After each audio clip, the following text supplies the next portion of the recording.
Assalamualaikum. Jangan lupa like, comment, and subscribe. Bye.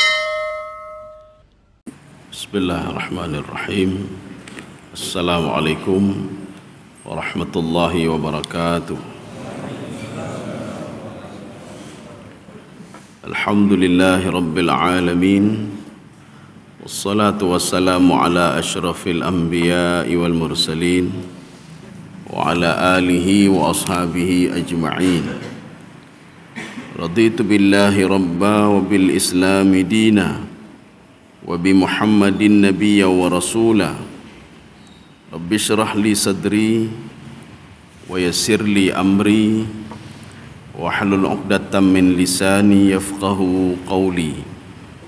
Allahumma ja'al jam'ana hadha jam'an marhuma wa tafarruqana min ba'dihi tafarruqan ma'suma. Kaum muslimin dan muslimat sidang jamaah subuh yang dirahmati Allah, kita lanjutkan kajian kita pada surah Al-Muddathir, sudah memasuki ayat ke-18. Jadi pada pertemuan yang lalu kita melihat bagaimana Walid Al-Mughirah diazab oleh Allah. Jadi diazab dia bukan satu ini saja, satu jenjang. Jadi seperti seseorang naik ke atas sebuah bukit ya. Sa'uda. Ini sebuah gambaran, sebuah majaz, sebuah kinayah. Kalau azab dia itu perlahan-lahan, tetapi ketika sampai ke atas tidak ada lagi, habis semuanya. Seperti kita naik ke atas bukit, makin tinggi kita naik makin susah. Ya, inilah yang pada pertemuan yang lalu sa'uda. Maka yang diazab oleh Allah apa? Yang pertama hartanya. Jadi hartanya itu habis semua. Yang kedua anaknya begitu juga. Kalau di dalam tafsir Sawi disebutkan fabaqiya arba'ah, yang tinggal cuma 4 anaknya dari 10 orang. Kemudian yang ketiga diazab oleh Allah Subhanahu wa taala, diberikan penyakit yang tidak sembuh-sembuh. Padahal asal mula penyakit itu simple sekali, kakinya kena duri. Tetapi gara-gara kena duri, maka semuanya itu menjalar ke seluruh tubuhnya. Sehingga Walid Al-Mughirah dia mati dalam keadaan fakrun, dalam keadaan fakir, wa kufrun, wa maridun ya. Jadi sudah kafir, fakir, sakit lagi Pak. Kemudian hartanya juga hilang semuanya. Sekarang kita lihat sebabnya kenapa. Kalau kita sebagian mengatakan, kenapa begitu marah sekali Allah dengan Walid Al-Mughirah? Ada apa sebenarnya? Makanya contoh di dalam Al-Quran, ketika Allah memberikan contoh, ini artinya kita jangan seperti Walid Al-Mughirah. Boleh banyak harta enggak disalahkan oleh Allah. Boleh banyak anak enggak disalahkan oleh Allah, ya Pak. Tetapi jangan jadi seperti Walid Al-Mughirah.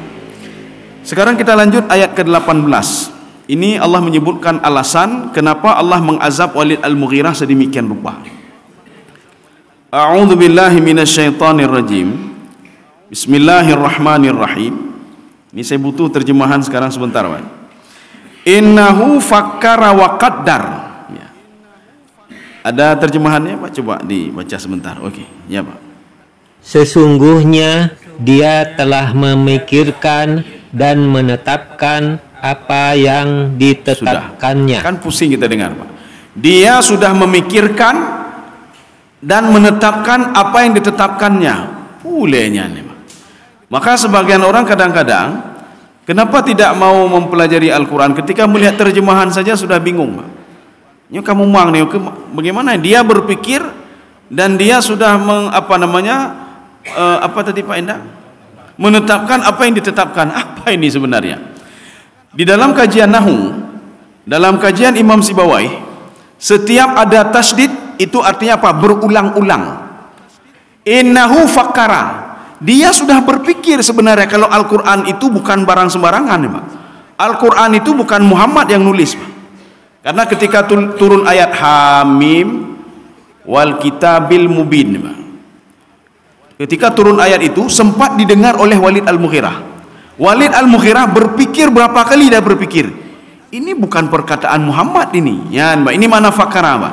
Ini bukan perkataan Muhammad. Ini juga Muhammad bukan seorang penyihir, Pak. Jadi tidak benar yang dikatakan orang lain Muhammad sebagai penyihir. Fakara, dia berpikir berapa kali, bukan sekali dua kali. Maka kalau di dalam Al-Quran kita melihat ada tasdid Tasdid itu maknanya istimrar wal mudawamah, berkelanjutan dan terus menerus. Mana contoh lain lagi? Sabbaha lillahi ma fis samawati wa ma fil ard. Itu ada tasdid. Maknanya yang ada di langit dan di bumi mereka bertasbih kepada Allah secara kontinu sampai bumi ini dihancurkan, langit dihancurkan oleh Allah. Mereka tetap bertasbih. Ini makna tasdid. Nanti ada juga tasdid di dalam kalimat lain. Contoh misalnya begini. Dalam bahasa Indonesia, bahasa Arabnya, Pak. Daraba itu pukul. Daraba pukul nak pernah berhentinya itu daraba. Tetapi kalau darbatun sekali pukul saja. Tadaraba saling pukul memukul. Ya, Pak. Itulah uniknya bahasa Arab. Jadi berbeda lafaz sedikit, ditambah sedikit saja tasdid sudah berbeda arti. Ditambah alif saja sudah berbeda arti. Maka kalau kita salat, kita beribadah, Fatihah kita salah saja satu ayat saja, maka sudah berubah arti, Pak. Kita tambah saja tasdid saja sudah berubah artinya. Ini makna fakara. Innahu fakara, dia sudah tahu sebenarnya, sama seperti Abu Lahab dan Abu Jahal. Abu Lahab getepu, Pak. Itu bukan, Al-Quran itu bukan perkataan Muhammad, dia tahu, Pak. Kenapa dia tahu? Rupanya di dalam kitab Al-Adab Al-Arabi yang dikarang oleh Syauqi Daif, keturunan Nabi Ismail rupanya memiliki kecerdasan intelektual yang luar biasa dalam menulis syair, kemudian di dalam nazam syair, kemudian penguasaan bahasa, mereka luar biasa.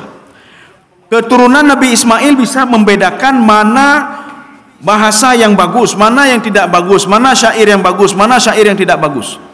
Ketika turun Al-Quran, mereka menggunakan akalnya, kok ini lebih lain lagi, ini kok lebih dahsyat lagi. Kebiasaan orang Arab, mereka setiap setahun sekali mengadakan perlombaan syair di sebuah pasar dekat dengan Mekah, namanya Pasar Ukas, ya. Disitulah nanti mereka melihat menyaring syair-syair yang bagus. Ketika syair itu bagus, maka diambil, digantung di pintu Ka'bah, sehingga di Ka'bah itu penuh dengan syair, Pak. Sehingga di dalam kajian sastra itu namanya asyiru al-mu'allaqat, syair-syair yang digantung di pintu Ka'bah. Supaya apa? Ketika nanti orang datang ke Ka'bah, dia melihat, wah hebat sekali ini, hebat sekali ini, dan mereka bisa membanding-bandingkannya. Dan mereka juga ketika mendengar Al-Quran, tidak mungkin ini perkataan biasa ini, berbeda dengan syair, ini bukan syair ini, ya. Makanya Abu Lahab dan Abu Jahal dengan kecerdasannya, dia bisa melihat Al-Quran dari sudut yang lain, kalau Al-Quran itu bukan perkataan Nabi Muhammad SAW. Satu, ini fakara namanya. Wa qaddara, qaddara itu apa? Qaddara itu dia menimbang-nimbang, ya nih, Pak. Ketika dia mendengar Al-Quran yang dibaca oleh Nabi Muhammad SAW, dia menimbang-nimbang. Sang butui sang ini pegahlinya, sang butui sang ini bukan perkataan Nabi Muhammad ini. Dan kita pun tidak ada yang membantah, Pak. Kalau Al-Quran itu diturunkan oleh Allah melalui Jibril kepada Nabi Muhammad, tidak ada yang membantah satu orang pun. Tetapi ketika kita ajak baca Al-Quran, tidak ada yang mau membaca Al-Quran. Dia tahu Al-Quran itu adalah wahyu Allah, dia tahu, bukan tidak tahu, Pak.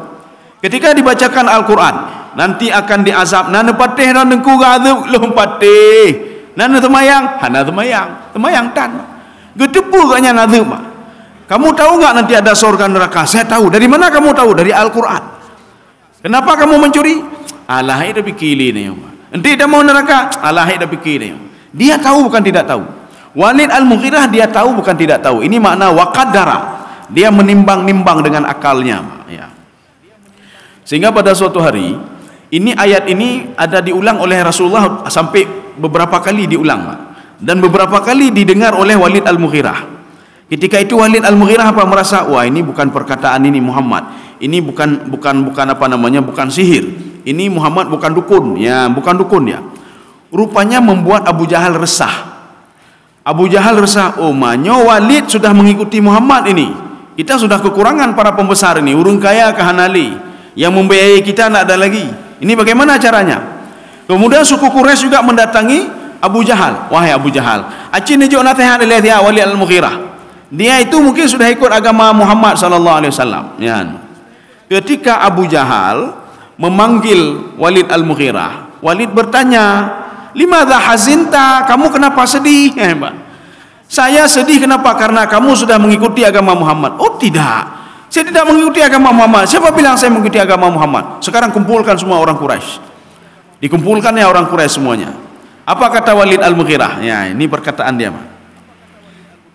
Walid Al-Mughirah ketika mengumpulkan ini, ya, apa kata beliau? Alam ta'lam anni min aktsarihim malan wa walada. Coba lihat wahai suku Quraisy.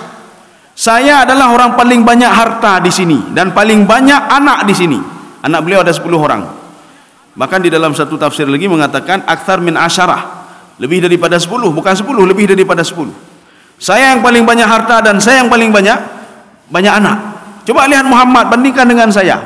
So lebih hebat lu dengan Muhammad. Ya, Mbak. Wahai syabi'a Muhammad wa ashabu minat ta'am. Apakah Muhammad bisa menyaingi saya? Bisa kaya seperti saya? Bisa kenyang seperti saya? Tidak bisa, katanya. Maka itu beda saya sama Muhammad sallallahu alaihi wasallam. Biar bertamalun dengan Nabi Muhammad. Fa yakunu lahum fadlun. Mereka melebihi saya. Saya mau mengikuti Muhammad, mustahil saya ikuti Muhammad. Mustahil saya menjadi pengikut Muhammad. Ini kata Walid Al-Mughirah. Dan beliau bertanya juga, ya, thumma qama Abu Jahal. Ketika itu berdirilah Abu Jahal. Seorang kalau sudah berdiri, dia sudah setuju apa yang dilakukan oleh ini, Pak. Tidak urung kau tiba-tiba yang likau ibadah, wah ibadah, Pak. Maknanya dia mendukung apa yang dikatakan oleh Walid Al-Mughirah.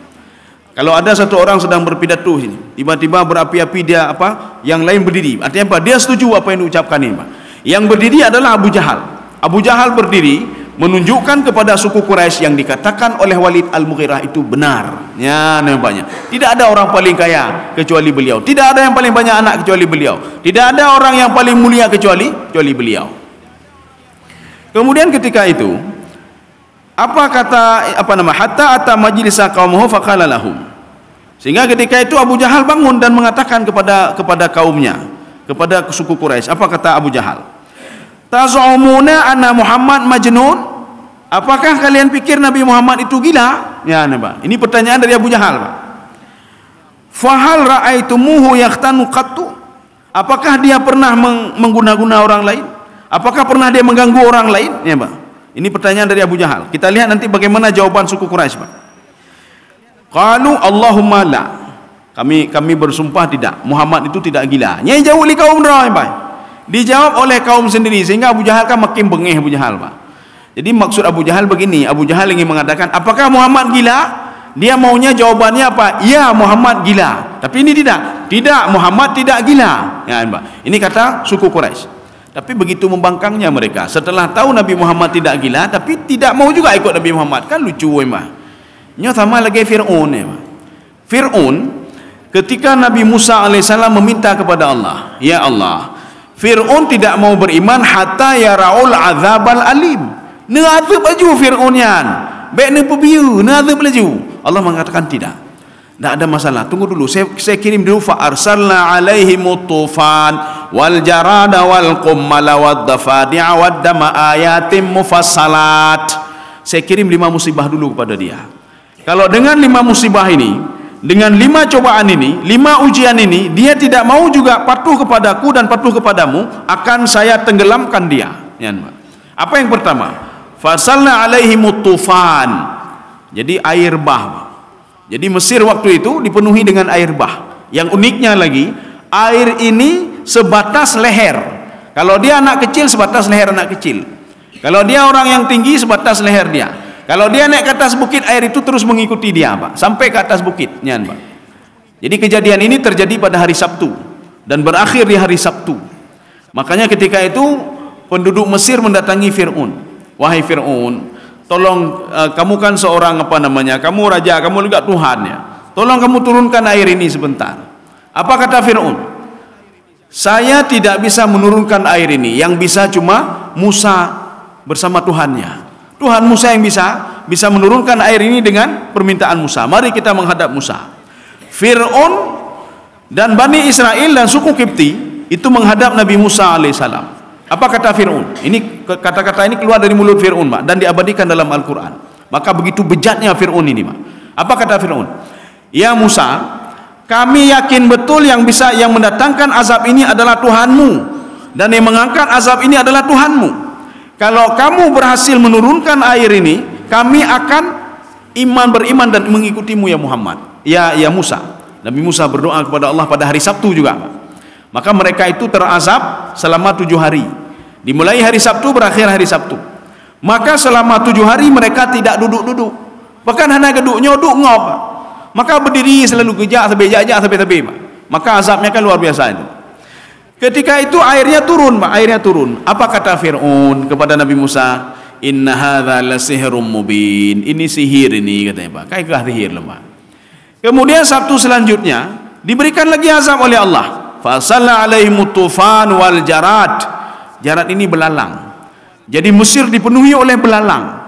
Karena sudah banyak sekali belalang, maka sudah jadi hama, Pak.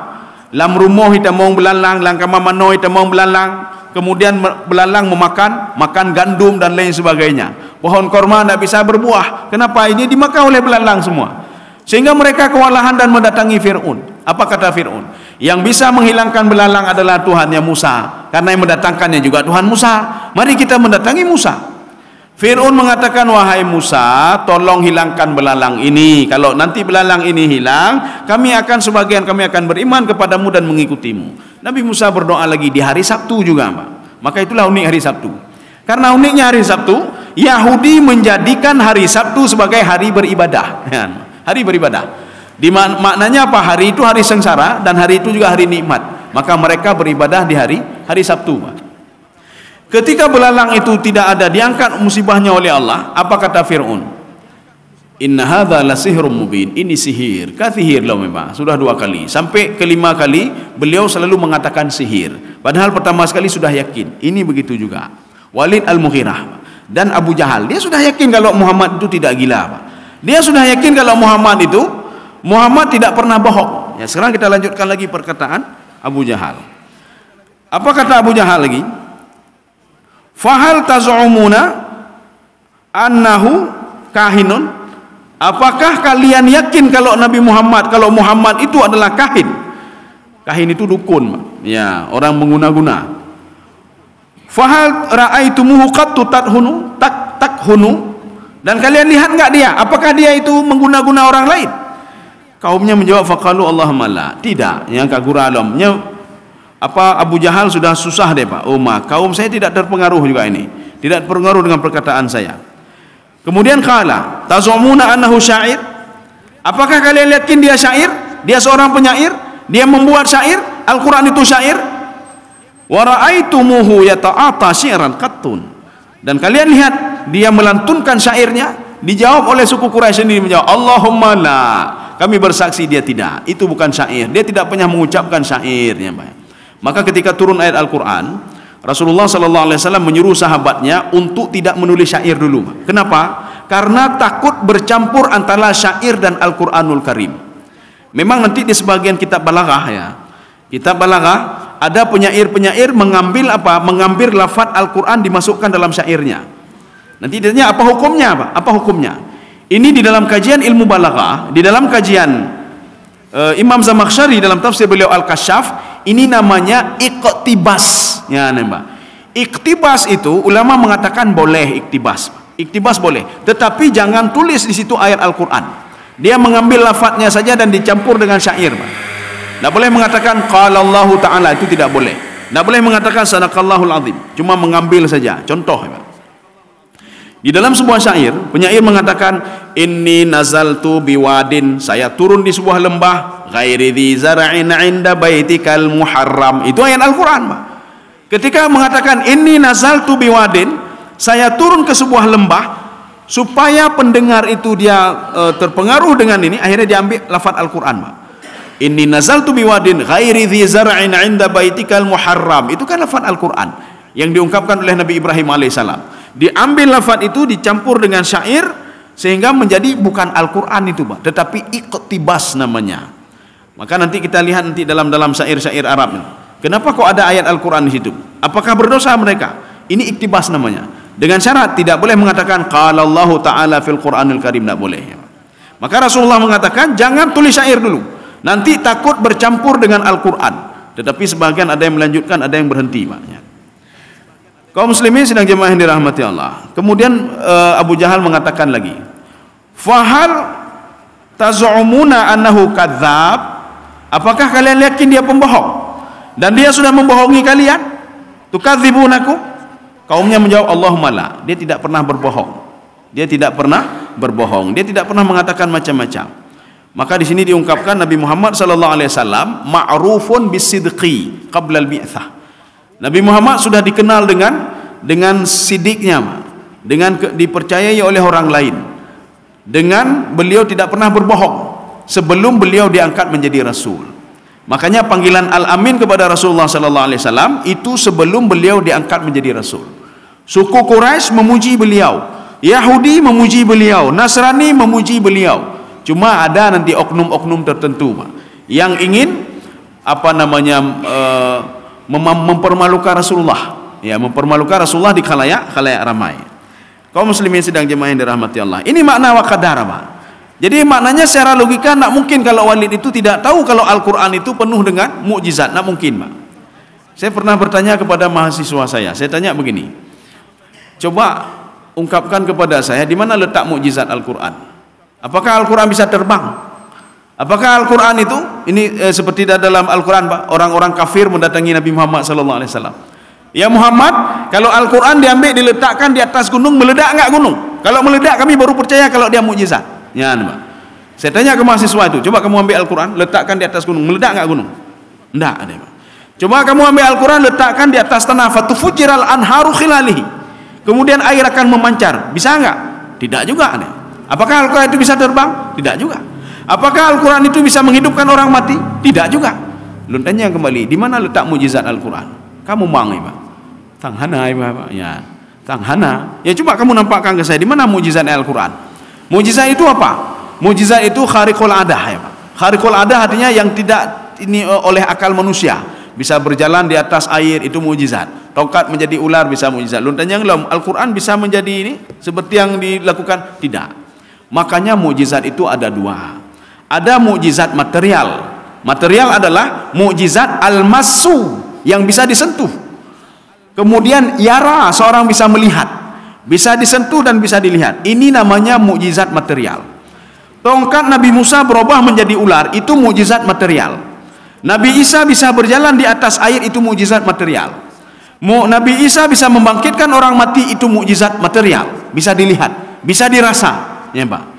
Tetapi satu lagi mukjizat immaterial, mukjizat yang tidak bisa dirasa, tidak bisa dilihat. Tetapi apa?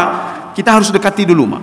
Dan kita pahami dulu apa yang ada di situ, Pak. Maka mukjizatnya Al-Qur'an adalah lafaz yang ada di dalam Al-Qur'an, nilai yang ada di dalam Al-Qur'an, itulah mukjizatnya. Nabi Muhammad kenapa begitu hebat? Padahal Nabi Muhammad sudah dikatakan oleh Allah dalam Al-Qur'an, Nabi Muhammad mengatakan ana basyarum mithlukum, saya manusia seperti kalian. Saya makan, saya minum, saya menikah, saya puasa dan saya berpuasa. Apa hebatnya Nabi Muhammad sallallahu alaihi wasallam? Nilai yang ada di dalam hati Nabi, nilai yang hebat, Pak. Al-Qur'an apa? Nilai yang hebat. Seorang tidak tahu kemukjizatan Al-Qur'an sebelum dia dekati Al-Qur'an dan dia tahu nilai Al-Qur'an itu. Ya, Pak. Baru dia tahu ini rupanya mukjizatnya Al-Qur'an. Sebagai contoh, kita sudah pernah membahas beberapa pertemuan yang lalu, Pak. Kita beli ikan lohan, Pak. Dulu itu ketika ikan itu viral, bahkan sampai 500 juta, Pak. Ya, 500 juta. Sampai dikasih tahu ini ada seorang bapak yang membeli ikan lohan 500 juta. Padahal ikannya tidak jauh beda dengan kek mujair, lagi yang kek mujair, Pak. Cuma ulai mentang kemau wujudnya, Pak. Jadi lagi yang kek mujair. Artinya kita yang tidak paham ikan lohan akan mengatakan, ke belah dengkunya ke lohan yang 500 juta. Gek tak belah motor, gek tak belah rumah, gek tak belah belang, gek tak belah lampu, Pak. Demi lohan satu saja tadi, Pak. Kenapa dia mau beli itu? Kenapa sekarang ada komunitas-komunitas pecintanya, Pak? Padahal habis peng-peng di sini, Pak. Pecinta ikan lohan, habis peng kena, Pak. Karena dia sudah tahu nilai lohan itu, Pak. Karena dia sudah tahu nilai binatang itu, Pak. Ya. Maka apapun mau dikeluarkan untuk binatang itu. Makanan ke miong, Pak. Untuk kucing itu saja. Untuk 1 bulan itu sampai juta, ya, Pak. Ya makanan roh ya nak fikir, Pak. Nyo miong rela fikir, Pak. Tak blonyo ijak liana, mak blonyo hana-hananya miong hana jih, Pak. Tetangga lon tanya, Pak. Idih di penajihan, kan di sino idih, Pak. Lon tanya, hai, ho selamanya kepada rohana, umai rumah sakit. Hai pakon, na op nama, lu pikir, so op nama ke hana kamu tepu, miang lum op nama, Pak. 2 malam op nama. Pada 2 malam 500 ribu, 2 malam 3 juta, Pak. Ya, 3 juta.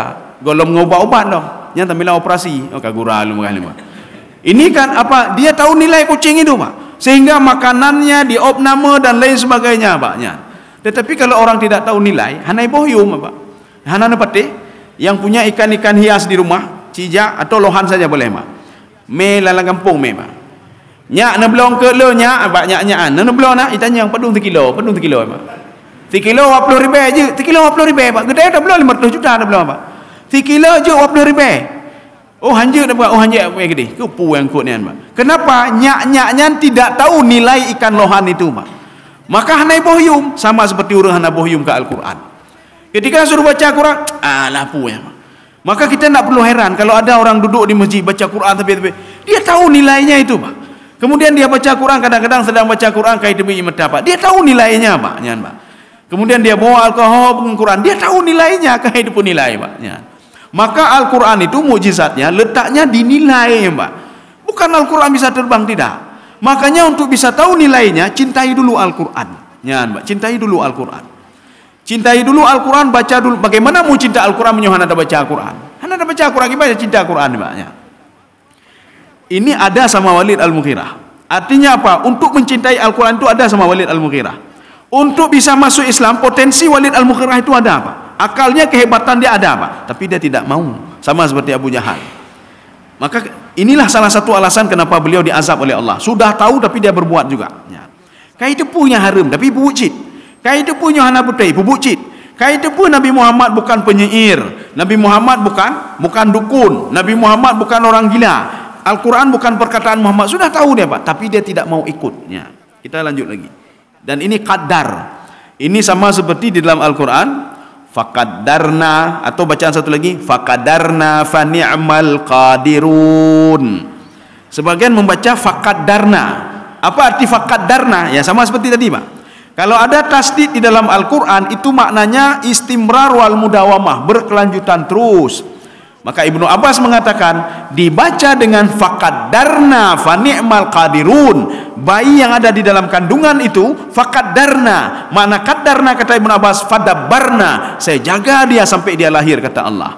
Saya jaga dia, saya berikan makan kepada dia, saya berikan rezeki kepada dia. Aci fikir mentang secara akai mentang dah fikir, Pak. Ya. Kiban cara banyak dalam perutnya cari makanan. Bagaimana caranya, Pak? Dia berada dalam perut ibunya.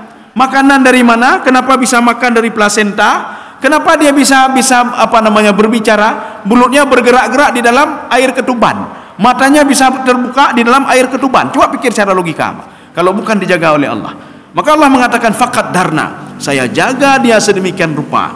Tsumma sabila yassarah. Sampai dia lahir ke dunia ini, Pak. Saya berikan jalan yang mudah kata Allah Subhanahu wa taala. Kita nyamantang tutah, Pak. Makibannya ke tutah bayinya kiban lahir. Putar pikir le, Pak. Allah sudah menjanjikan cuma kalian saya tidak yakin kepadaku kata Allah. Anda yakin apa? Sang perle operasi, sang perlenya je Pak jale kena katutah lo ne Pak.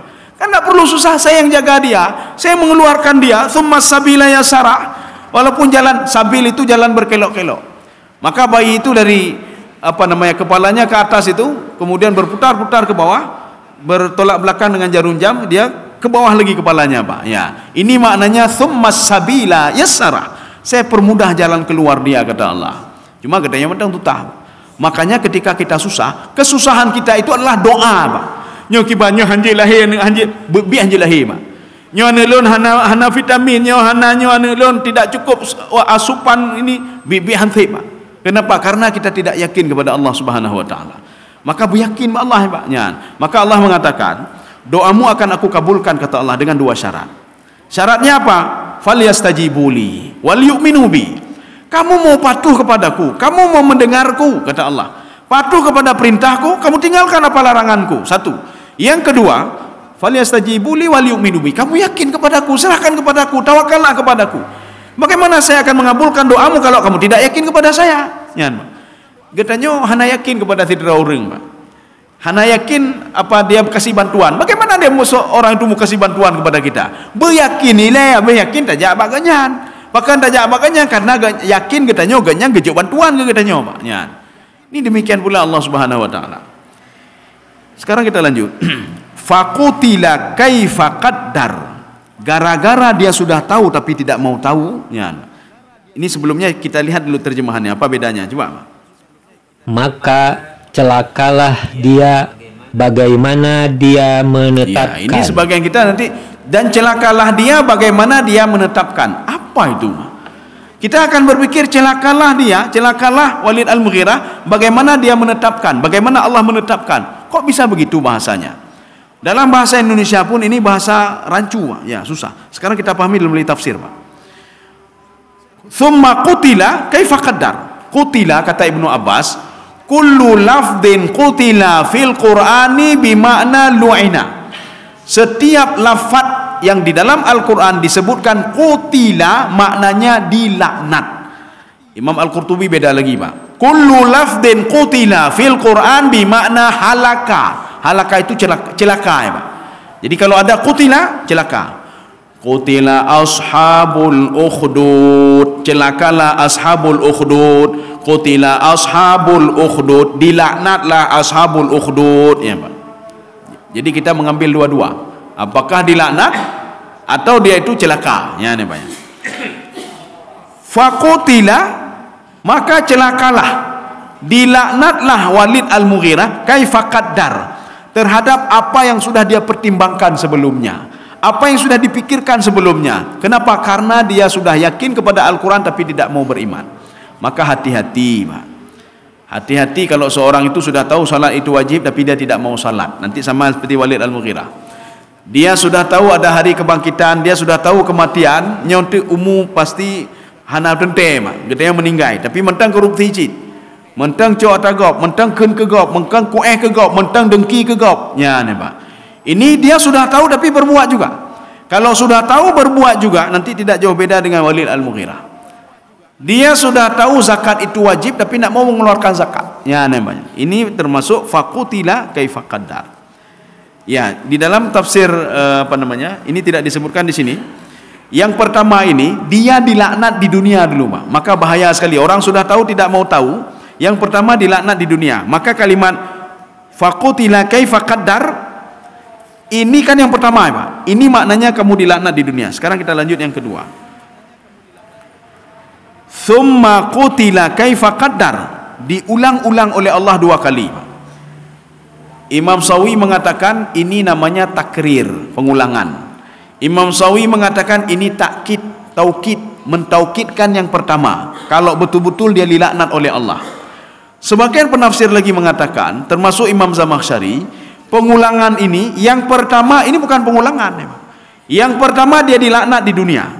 Yang kedua, thumma qutila kaifa qaddar, dia dilaknat di akhirat. Di mana akhirat itu?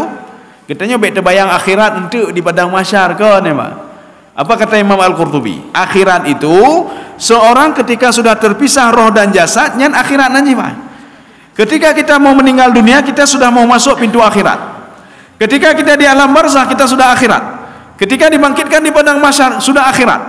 Ketika kita dihisab, itu akhirat juga. Ketika kita di mizan, itu akhirat, Pak. Ketika seorang dimasukkan ke dalam surga atau neraka, itu juga akhirat. Maka seseorang itu, kalau dia tahu tapi tidak mau tahu, dia tahu Al-Quran sebagai petunjuk tapi dia lari dari Al-Quran seperti Walid Al-Mughirah, maka dia akan dilaknat di dunia. Laknat itu ada dua, Pak. Walid Al-Mughirah dua-dua dilaknat oleh Allah. Yang pertama laknat fisik, azab fisik. Yang kedua azab batin. Makanya ada seseorang itu diazab fisik oleh Allah. Bagaimana azab fisik? Hartanya diambil, semua diambil. Ini azab fisik, Pak. Kemudian azab batin, jiwanya tidak tenang lagi, Pak. Walid Al-Mughirah dua-dua diazab oleh Allah. Kenapa tidak tenang? Anaknya tidak ada lagi, Pak. Anak yang selalu bersama dia tidak ada lagi, Pak. Dia jiwa dia gundah selalu. Dia paling kaya, sekarang paling miskin di situ, Pak. Paling miskin. Dan dia berpenyakitan lagi. Tidak ada orang yang mau datang sama dia. Dulu mau datang sama dia karena dia banyak harta, Pak. Dulu mau datang sama dia karena dia punya jabatan, Pak. Jino hana thotro le, Pak. Enggak ada yang mau datang lagi. Ya, Pak. Kaum muslimin sedang jamaah yang dirahmati Allah. Makanya diazab di dunia dan diazab di akhirat. Azab zahir atau azab batin. Ada orang diazab batin saja. Gimana batin mentang? Semua fasilitas ada sama dia. Cuma jiwanya tidak tenang, Pak.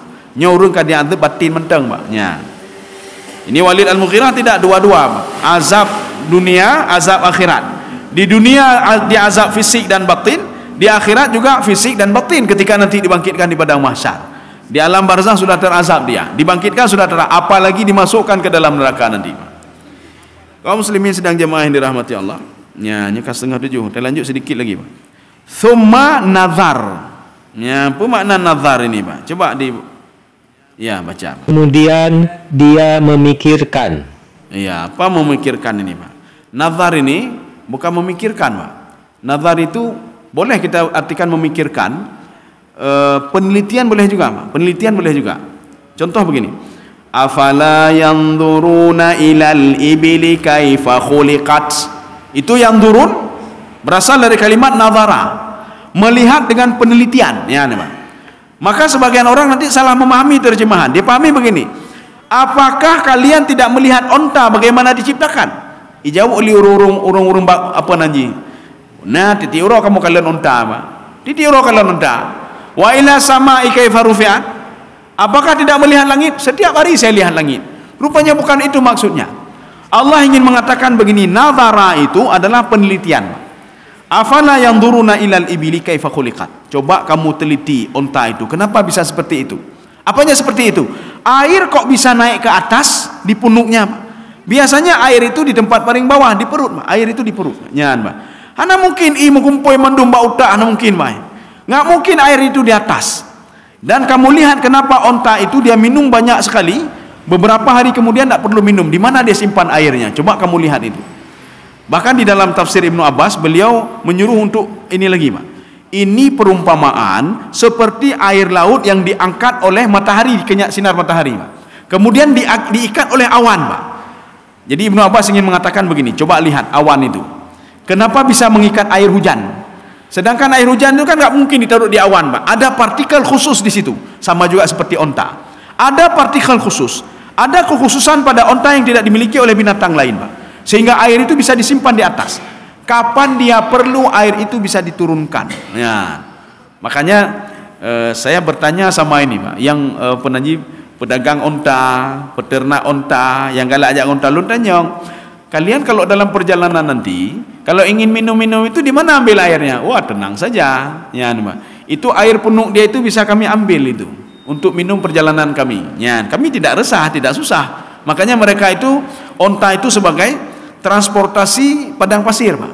Ketika sudah lelah, nak boleh mei lele, Pak. UJI mentang Pak onta padun onta. Setelah itu nanti dikeluarkan lagi, bisa dikeluarkan dan diminum, Pak. Air itu sama seperti yang masuk ke punuk dia, seperti itu pula yang keluar dari dari punuknya. Jadi airnya bisa diminum. Ya. Kaum muslimin sedang jemaah yang dirahmati Allah. Kita lanjut. Ini maknanya summa nazar. Nazar itu dia berpikir, Pak. Sebagian mengatakan nazara ila qaumihi dalam tafsir Jalalain. Dia melihat kepada kaumnya dan menanyakan kepada kaumnya, apakah Muhammad, kalian ingin ikut Muhammad? Apakah yakin saya mengikuti Muhammad? Saya punya banyak harta, untuk apa saya ikuti Muhammad? Pak, ini makna nazara. Kita lanjut satu ayat lagi ya, Pak. Summa nazara, summa abasa wa basar. Ya, sampai segitu saja. Diterjemahkan. Sesudah itu dia bermasam muka dan merengut. Jadi abasa bukan bermasam muka ini, Pak. Abasa wa tawalla. Jadi dalam ayat abasa wa tawalla, abasa itu ya muka, tawalla tubuh. Abasa memalingkan muka, tawalla memalingkan tubuh. Abasa wa tawalla memalingkan muka dan tubuh. Abasa wa basar, abasa itu memalingkan muka. Basar baru mekerut muka. Ya, Pak. Dia mekerut muka. Kenapa mekerut muka? Karena dia lihat kaumnya menjawab Nabi Muhammad itu bukan pembohong. Nabi Muhammad bukan penyair. Nabi Muhammad bukan dukun. Maka dia marah, Pak. Kabengeh, Pak. Padahal dia sendiri meyakini kalau Nabi Muhammad itu bukan dukun juga, Pak. Ini yang membuat Allah marah kepada Walid Al-Mughirah dan diazab seperti Walid Al-Mughirah. Jadi kalau kita bawa kekinian, Pak. Seorang itu yakin dengan Al-Quran, tapi apa buruk-buruk Quran panen nanya. Hana hukum semayang di sini, hana semayang fardu di sini, ya, Pak. Ya, kan kurang, Pak. Bahkan ada sebagian ulama mengatakan itu, hana ini apa nih kewajiban salat di Al-Quran? Tidak ada kewajiban salat di Al-Qurannya. Tidak ada kewajiban pakai jilbab dalam Al-Quran. Kewajiban itu kan untuk Nabi Muhammad menyuruh kepada istrinya. Ya. Nabi Muhammad disuruh oleh Allah, qul lil mu'minin. Ya Muhammad, katakan kepada orang-orang mukmin untuk menjaga pandangannya. Katakan kepada orang mukmin untuk kepada orang-orang mukminat ya, untuk memakai jilbab. Maka mereka mengatakan ini ayat ini turun untuk Nabi Muhammad dan orang-orang mukmin. Kita ya kan tidak, Pak. Kau boleh pakai jilbab. Maka dijawab oleh Imam Asy'arawi, Pak. Kullu khitabin lin nabi khitabun li ummatihi. Setiap ada perintah Allah kepada Nabi, itu juga perintah kepada umatnya. Kalau kita merasa umat Nabi Muhammad sallallahu alaihi wasallam, maka jilbab itu wajib, bagaimana wajib jilbab memang. Kaum muslimin sedang jemaah yang dirahmati Allah, saya rasa cukup sekian ya, Pak. Jadi sudah jam 6:30 lewat ya. Mudah-mudahan ada manfaatnya bagi saya sendiri dan jemaah sekalian.